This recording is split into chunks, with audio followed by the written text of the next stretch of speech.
কখনো কি ভেবে দেখেছেন ফ্যাক্টরিতে কয়েন বা পয়সা কিভাবে তৈরি হয়? দেখুন এখানে কিভাবে কয়েন তৈরির জন্য খণ্ডগুলোকে মাপ মতো কেটে নেওয়া হচ্ছে, আর এই ধাপের মতোই ফ্যাক্টরিতে কয়েন তৈরির জন্য অন্য ধাপগুলো আপনাকে বিস্মিত করবে। চলুন তাহলে এই ব্যাপারে বিস্তারিত তথ্য জেনে নেওয়া যাক। কয়েন তৈরির মহাযজ্ঞ শুরু হয় 1200 ডিগ্রির মতো ভয়ানক তাপমাত্রায় নিকেল, লোহা এবং স্টেনলেস স্টিল গলানোর মধ্য দিয়ে। ধাতুগুলো যখন গলে তরলে পরিণত হয় তখন একটি সলিড বারে এগুলোকে ঢালা হয়, আর সেখানে এই তরল ধাতু শক্ত হয়ে বারের আকার ধারণ করে। পরের ধাপে একটি কম্প্রেসার মেশিনের সাহায্যে এই বারটিকে বারবার উচ্চ পর্যায়ে চাপ দেওয়া হয়। ওই চাপে কয়েন যতটুকু পুরু ততটুকুই পুরো ধাতুর পাত তৈরি হয়ে যায়। তারপর ওই পাতকে একটি মেশিনে ঢুকিয়ে দেওয়া হয়, যেই মেশিনে গোল গোল চাকতি থাকে। তো বন্ধুরা, কে কোন জেলা থেকে ভিডিও দেখছেন তা আমাদের ভিডিওর কমেন্ট বক্সে জানিয়ে দিন। পরবর্তী ভিডিওতে আপনাদের ধন্যবাদ জানানো হবে। এখন চাকতিগুলোর সাহায্যে ওই পাতের উপর চাপ দেওয়া হয়। এর ফলে মেশিন থেকে কয়েনের অসংখ্য আকার বেরিয়ে আসে। এই মেশিনটি দ্রুত কাজ করতে পারে। এটা এতটাই দ্রুত করে যে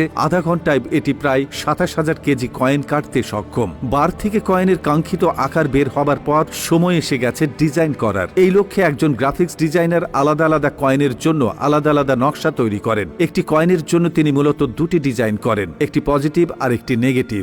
আর ওই ডিজাইনের ওপর সরকারের অনুমোদন আসা সাপেক্ষে সেটি কাজের জন্য চলে যায়। এই কাজটি মূলত একটি মেশিনের মাধ্যমে সম্পন্ন করা হয়, যেখানে চাপ দিয়ে প্রতিটি কয়েন দ্রুত নকশায় স্থাপন করা হয়। একই পাশে ডিজাইন প্রিন্ট করার কাজ শেষ হলে অন্য পাশের ডিজাইনও একই মেশিন দ্বারা প্রিন্ট করা হয়। এই মেশিন মিনিটে 720টি কয়েন প্রিন্ট করতে সক্ষম। প্রিন্ট করার কাজ শেষ হলে প্রতিটি কয়েনকে আলাদা আলাদাভাবে পরীক্ষা করা হয়। কোনো ত্রুটি থাকলে সেটিকে পাঠিয়ে দেওয়া হয় বাতিলের খাতায়, আর এভাবে